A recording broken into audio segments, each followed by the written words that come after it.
Hello, this is Yang Fang from清华University. Today I have invited Dao Xin and Chen Xin to be here to talk about dreams. Hello everyone, I'm Xie Chenxin from the Department of Foreign Languages and Literatures at Tsinghua University. I major in English. Hello everyone, my name is Li Daoxin and I'm also from the Department of Foreign Languages and Literatures at Tsinghua University.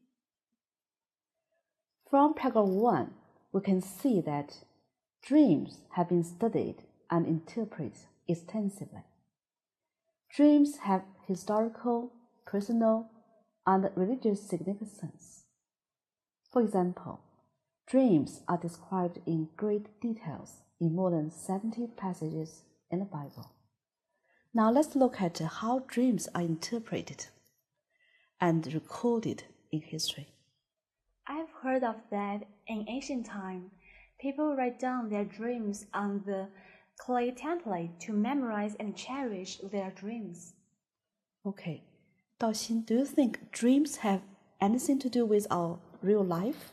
Yes, I believe dreams are closely related to the reality.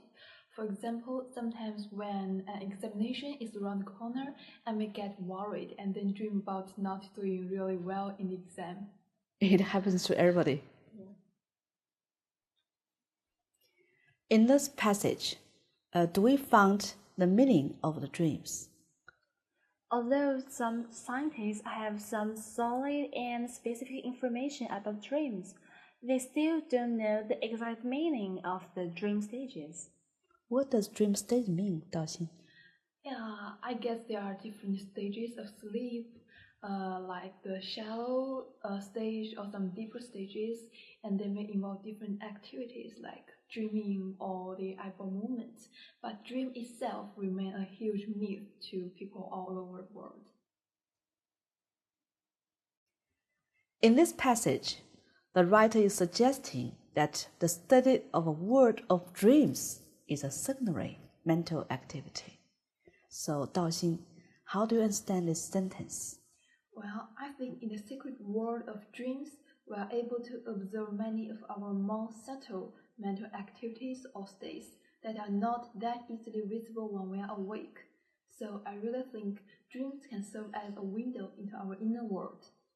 So you are suggesting because it's more subtle, so it's considered secondary? Yes, I think so. Okay. Actually, many scientists believe we shouldn't study dream world. We should spend more time to study our waking world. So, do you agree with him or not? Actually, I don't agree with this perspective. Because if we study the waking world, there are various distractions like encountering a new friend or traveling to a new place. So if we study the dream, we can avoid these problems. So you're saying we can concentrate on the study of our mental activity more if we study the dream of world? Yeah, I think so. In this passage, we found that the study of the world of dream is not cherished by some scientists, as it is considered to be secondary, less important mental process. Actually, as Daoxin has just mentioned, it's more subtle. It indicates a lot more about our inner world. That's why it deserves much attention and concern. In the next paragraph, there are 3 approaches which try to explain the nature of dreams. Now let's look at it together.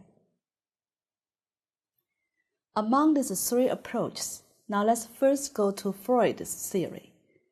In his study, he has given us a lot of reasons why do we dream. So what are the reasons?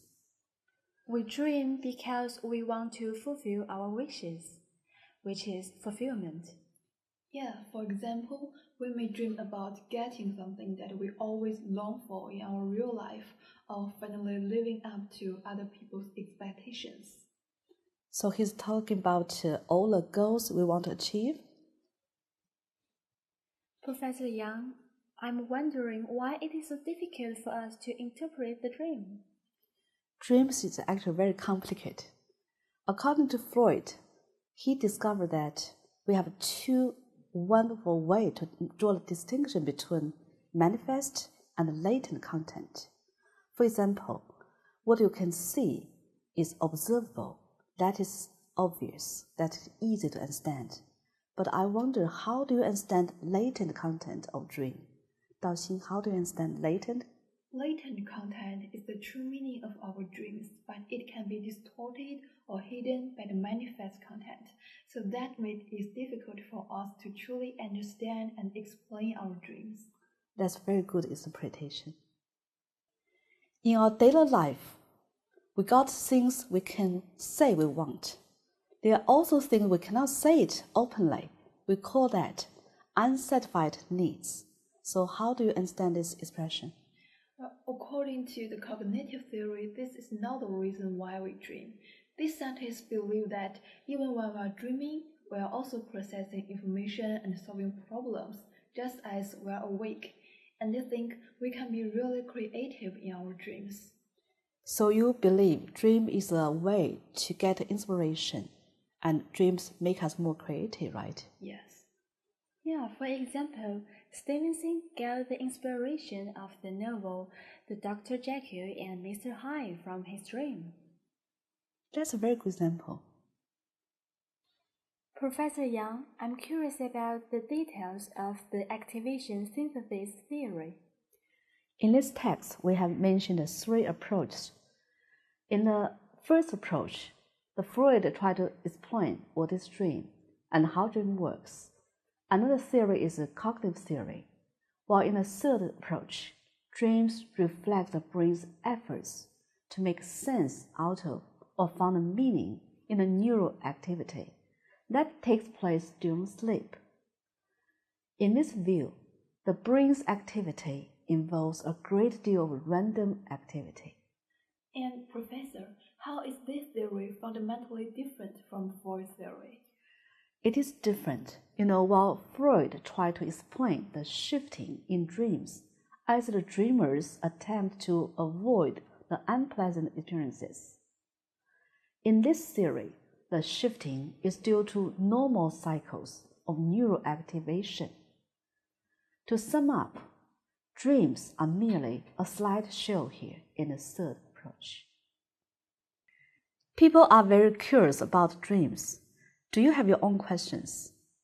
Professor, some scientists claim that our dreams contain colors. Is it true? Yes, we do. Some people say we dream in black and white, but some others say everyone's dream contains color. However, we often forget the color when we wake up. What is more, it is claimed that certain colors have fixed meanings in dream. For example, white for purity, red for passion, green for vitality, black for evil or death. However, no evidence has been found to support it. And Professor, so far our discussion has been concentrating on human beings' dreams, and I'm wondering whether animals may dream as well. It depends. We know that they have periods of rapid eye movement while they sleep, so it is possible that they do dream as human beings. Imbue something or somebody with something is a phrasal verb which means to fill something or someone with a particular feeling, quality, or idea.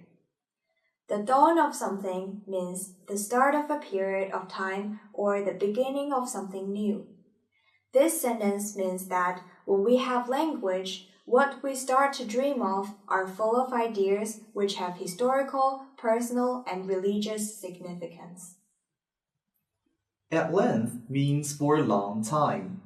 In the Bible, there are more than 70 instances in which dreams are described.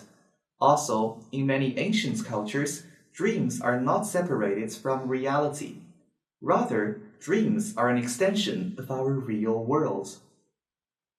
Stem from something means to start or develop as the result of something. Much of our interest in the interpretation of dreams is the result of psychoanalysts' discovery. They are working at studying the unconscious mind in order to understand what dreams mean. Here, symbolic content refers to what dreams symbolize or refer to. Nightly excursion into the world of dreams means entering our dreams each night. Excursion into something means a short involvement in a new activity.